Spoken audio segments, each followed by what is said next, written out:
Hi, I here. This is a reading for the sign of Aquarius. We're going to pull two cards from the Slavic Legends Tarot deck, and that's going to represent the energy that is currently surrounding you. What we see on the bottom of that deck is going to represent your general energy. We're then going to pull 9 cards from the Surrealist Tarot deck and turn those over little by little to see what story or messages unfold. What we see on the back side of that deck is going to represent the general theme of this reading. And once we get an idea of what messages need to come through, we're going to pull one card from the shadow deck to see what is in your subconscious, and what we see on the bottom of that deck is going to represent what you don't see coming. So let's just see what happens.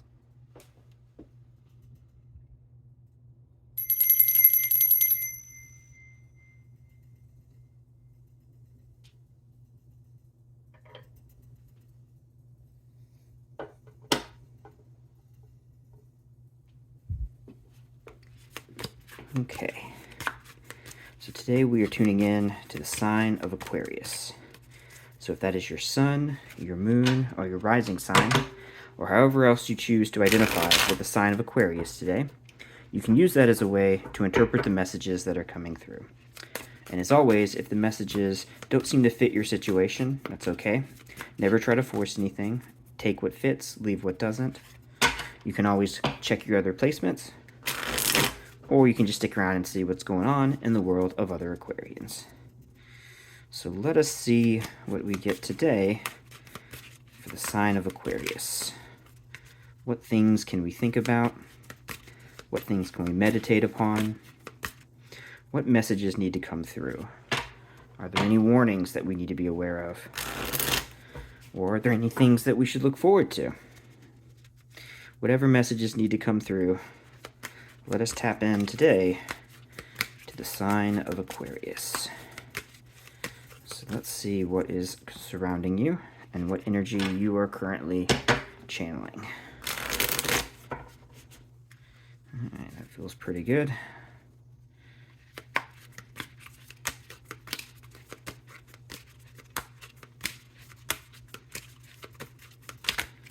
Okay, so let's pull 2 cards. 1, 2. And your general energy is the Hierophant. Okay, so looking to educators, or being an educator perhaps, trying to pass on the history and culture of the past. Either this is someone that you are going to, though if this is your general energy, to me, I'm getting the vibe that you are someone who is a giver of knowledge. You are someone who is passing on, as I said, the culture and traditions of the past and giving those to people who are learning and growing and pushing forward the traditions that you are embodying and are trying to move forward into the future. So let's see what energy is surrounding you. The Tower and the Sun. Well, that is... Normally the Tower is a fairly negative card, but to have this next to the Sun, this either means that after your tower falls, after whatever it is that needs to end or be let go of is gone, there will be clarity and insight after this potentially, difficult situation is passed. It will expose the truths of whatever it is you need to see going forward. It's not as nice as perhaps seeing maybe the star, because another thing that could happen here is if the Sun is next to the Tower, it could be a situation where perhaps something is being exposed, something is being seen for what it really is, and that's what brings the Tower down. So perhaps you are in the middle of this. You are the giver of some knowledge. You hold some wisdom that you're passing forward to people, and perhaps there's something that needs to be let go of. And again, either some insight is what is leading to this thing that needs to be let go of, or perhaps once this is finally come to pass and this thing has crumbled to the ground, then the sun will rise in the wake of that destruction, and then you can pass on the lessons you have learned from this difficult situation moving forward. And perhaps you can be a bit, to some degree, the beacon of this sunlight that is then put forward into the world. So interesting sort of set of variety of situations that could happen here. Regardless, it seems like this is a positive step forward. But again, it's not clear whether the sun is the thing leading to the tower destruction, or if the sun is what follows the tower's destruction. But as you are channeling the energy of the Hierophant, either way, you are going to be passing on lessons from whatever this situation is to others so that they can learn from whatever it is that has happened here. So, okay, let's see what story is going to unfold from this situation. Maybe we can get some insight on what this tower is or what the lesson is going to be. So we're going to pull 9 cards from the Surrealist deck. And this is my newest deck in my collection, and I've been really enjoying using it. It has beautiful artwork, and it kind of switches up some of the traditional sort of vibes of the traditional tarot deck images that you see. So it's been a nice change. Still getting the hang of it, but I have really enjoyed using it. Let's see what insights we can get today. Oh, the 7 of Cups fell out of there, so maybe take some time to check in to see if the things around you really are as good as they appear. Perhaps that's part of what needs to go down with this tower. Things that maybe look good on the surface are not as they seem, and maybe the sun is going to shine some light on those things. So, okay, let's see what is going to come through today. Let's get a good shuffle. Okay, that feels pretty good. All right.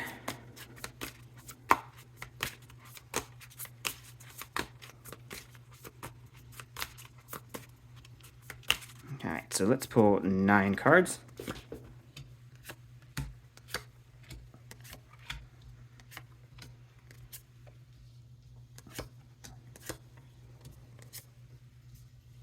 Alright, and the general theme is the 10 of Wands, burden. So you see in this card, there's this small little man riding on this little cart here, and he has all of the weight of all of these heavy, heavy things. Looks like there's burdens of some religious figures and some anxieties, subconscious, fears. All of this stuff is weighing on him. So this is the completion of the wand energy, but with that completion comes the burden of carrying the weight of what it is you have produced. When all of those ideas and passions come to their biggest, fullest form, they can bring about something beautiful into the world, but it takes a heavy toll on us to be able to continue carrying that weight.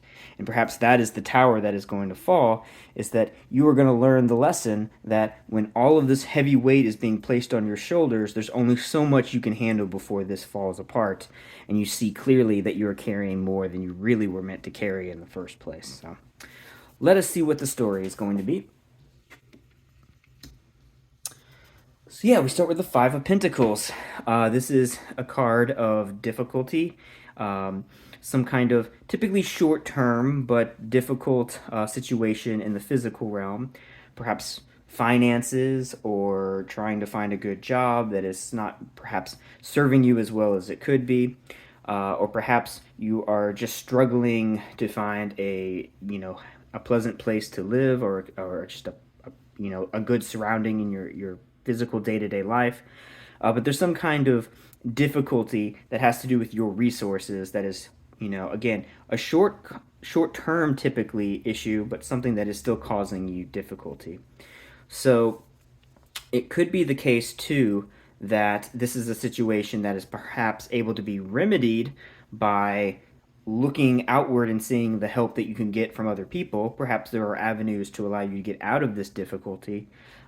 There's often a bit of a stubbornness with the 5 of Pentacles where, if you're willing to ask for help, you can more easily get through whatever this situation is. But with the 10 of Wands here, what I'm getting the vibe is it's most likely that you're in a situation where you're carrying a lot of weight and it's causing you distress, it's causing difficulty in your life, but you've almost got a certain amount of stubborn pride in being the bearer of this weight, and so you continue to go through this hardship rather than figuring out how to get off the ride and move on to something else.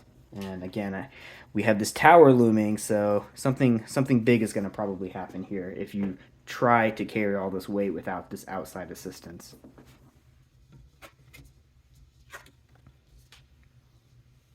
Yep, justice is probably going to come forth if you continue to move in the direction you are moving in.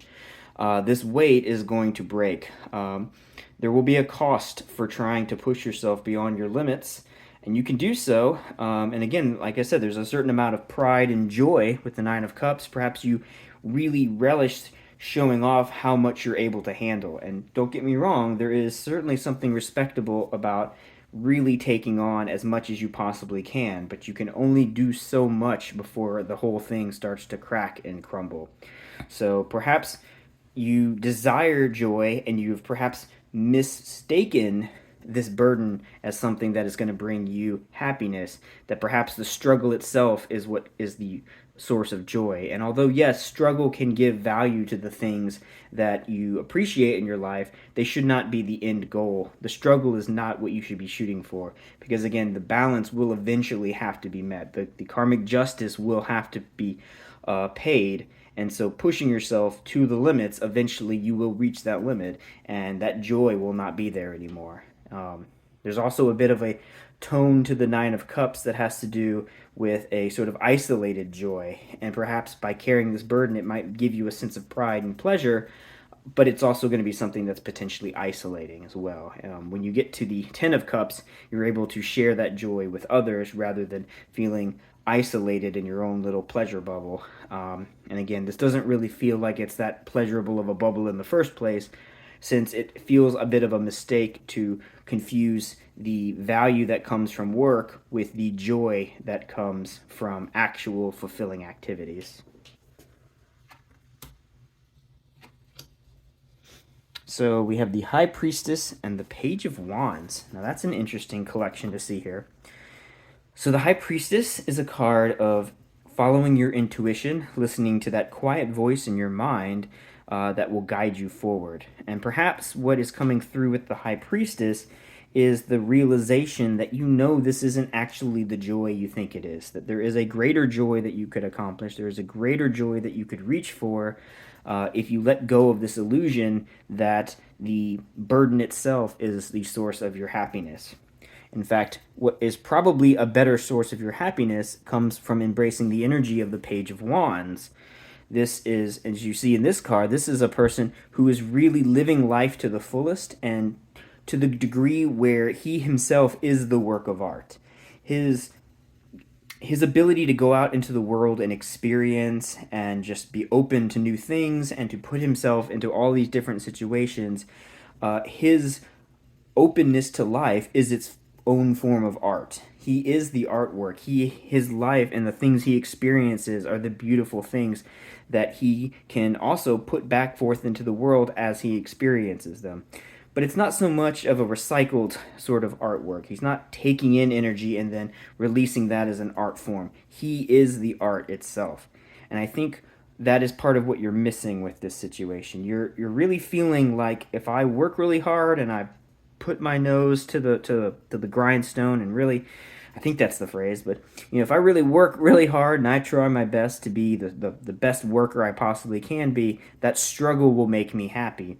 But in reality, I think the little voice in your head that is the High Priestess speaking to you and saying that perhaps you should reevaluate what this is that you're experiencing. It's not the work that makes you feel happy. It's the experiencing life that makes you feel happy. And if you keep making all of your life about putting your time into your work, you will lose out on the experiences that can bring you real joy and pleasure. And that's what you should tap into if you want to feel real Nine of Cups pleasure rather than the illusion of Nine of Cups pleasure. Judgment is in the middle. Yes, so I think what's going to happen here with this Tower and Sun is you're going to reach a breaking point. You're going to reach a point where the work is too much. It is not sustainable. The Ten of Wands weight is going to come crumbling down, and that is when the new era begins, when the judgment of rising from the ashes, the judgment of, being reborn through fire.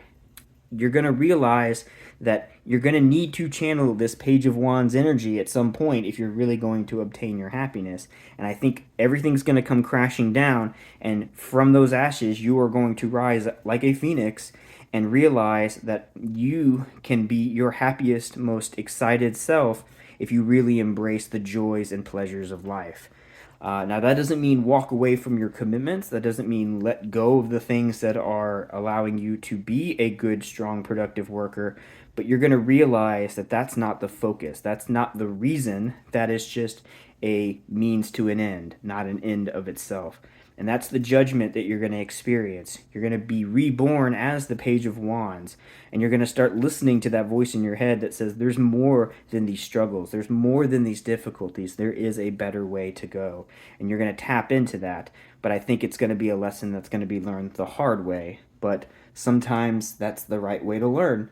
Sometimes you have to touch the hot pan to realize that it really is going to burn you. But once you realize that, you really know that. You don't just intellectually think about it. You actually have felt it, and you know what that struggle really feels like. And you realize that the real struggle is the search for happiness, not the pursuit of trying to accomplish your goals just to accomplish them.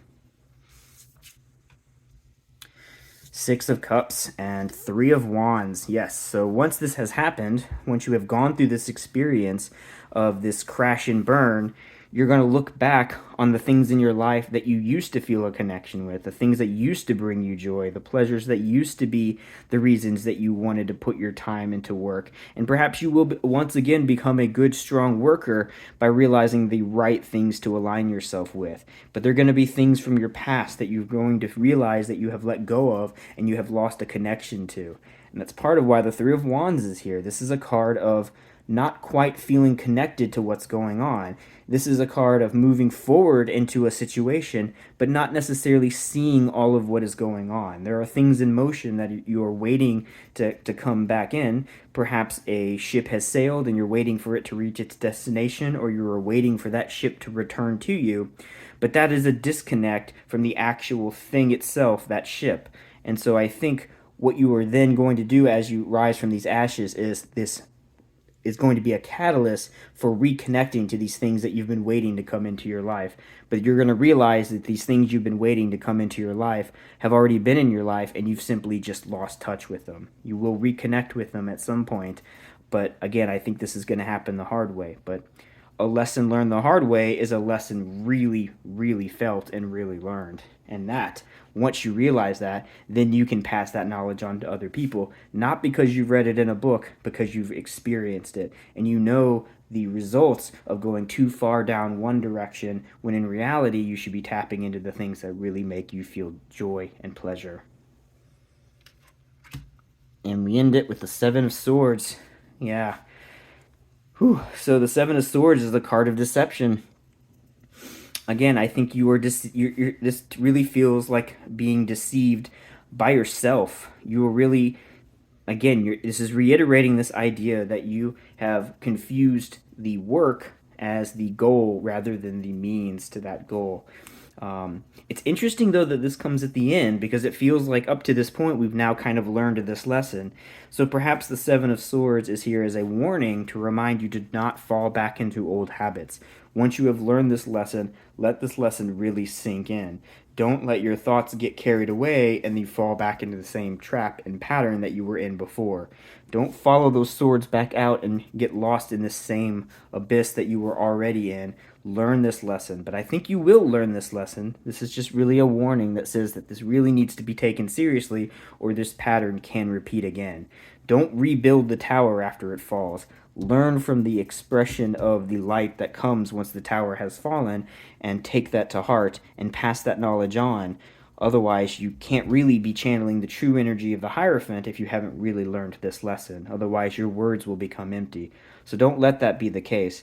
And also, don't let your words be deceptive to others. It will be easy for you to say what you've experienced in this situation and say, these were the things that I have learned, these are the lessons I'm going to pass on.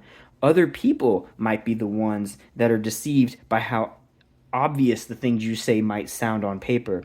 So perhaps really what the Seven of Wands is saying is not to worry about falling back into old patterns, but as you were teaching the next generation of people about what to look for, perhaps you need to find a creative way for them to learn the lesson that you learned the hard way, and don't let them think that you were just trying to deceive them into a, don't let them think that you're teaching them something that's empty, hollow words.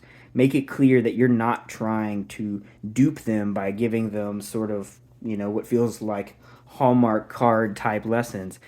Figure out a way to really reach people on an emotional level so that they can learn the lesson that you have learned and it can stick with them as well. So Okay, that's not a bad message. I mean, it's definitely going to be difficult. There's a tower here, but you're going to learn something from this situation. And although it's learned the hard way, it's going to really sink in and you're going to be able to teach that to other people. But again, make sure that when you're expressing this knowledge to other people that you don't just, lecture to them about what it is they can and can't do. You need to reach them on an emotional level if you want it to resonate with them like it has resonated with you. Um, and again, channel that Page of Wands energy. Take life to the fullest and really make yourself the work of art that you can be. And that's the lesson that you can learn. And that lesson is something you already know. Your intuition is already telling it to you, but it's probably not going to be enough. You're going to have to learn it the hard way, and judgment will come, but judgment is a card of the next era, a positive growth, a difficult rebirth, but a rebirth nonetheless. So let's see what we get in the shadow deck.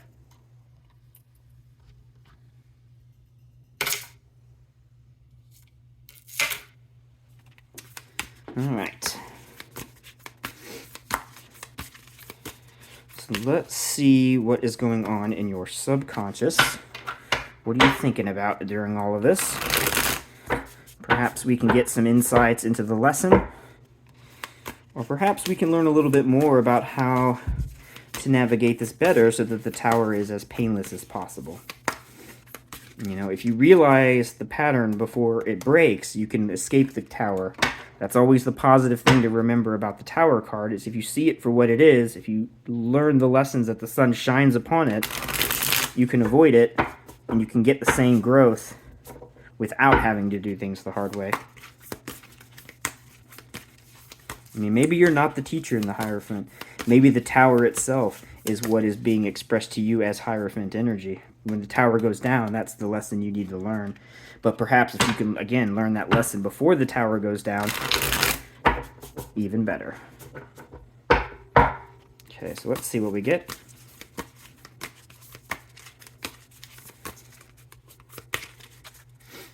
Okay, so we will pull one card. Your subconscious energy is the Seven of Wands. So that is realizing that you have the high ground and sticking to your guns because you know that what you're doing is right. Interesting.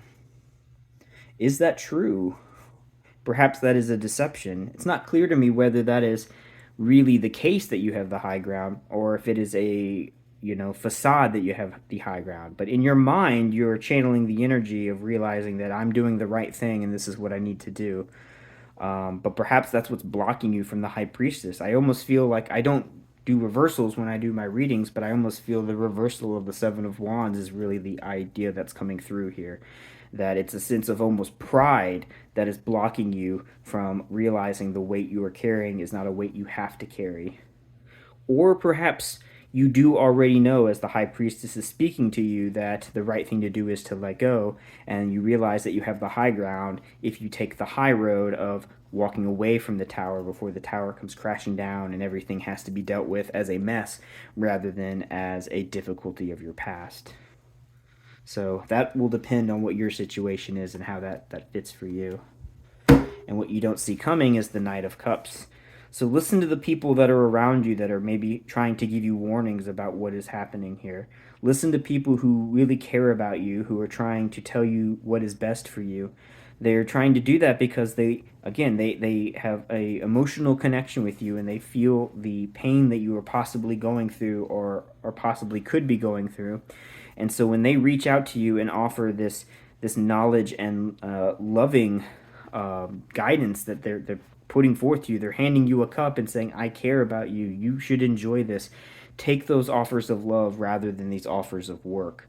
Make sure, of course, as always, that you are living a life that is sustainable and that you are not walking away from everything and having nothing in your environment, but make sure that if people come and offer you things that are better than the current situation that you are in, that you have the ability to rise above your difficulties and accept those offers and let them help you become a better version of you. So again, as always, if other messages are coming through beyond what I have said here today, let your intuition guide you. Let the images on these cards speak to you in whatever way they need to, so that you can receive the messages that are best for you. But I hope that I have helped get you a little bit of insight on what these cards, at least for me, are trying to say. So that is all I have for you today. I hope this was helpful. I hope you enjoyed it. Please like and subscribe if you have not already, and leave a comment if there's anything you'd like to share or discuss, or if you have any suggestions or feedback. If there's anything about this that really spoke to you, feel free to put that in the comments below. And if there's anyone that you know that might enjoy these videos, please share it with them. Let's grow this channel as best we can, and help as many people try to find some positive growth from these messages. So again, I hope you enjoyed this. I hope this was helpful, and I hope you have a great rest of your day.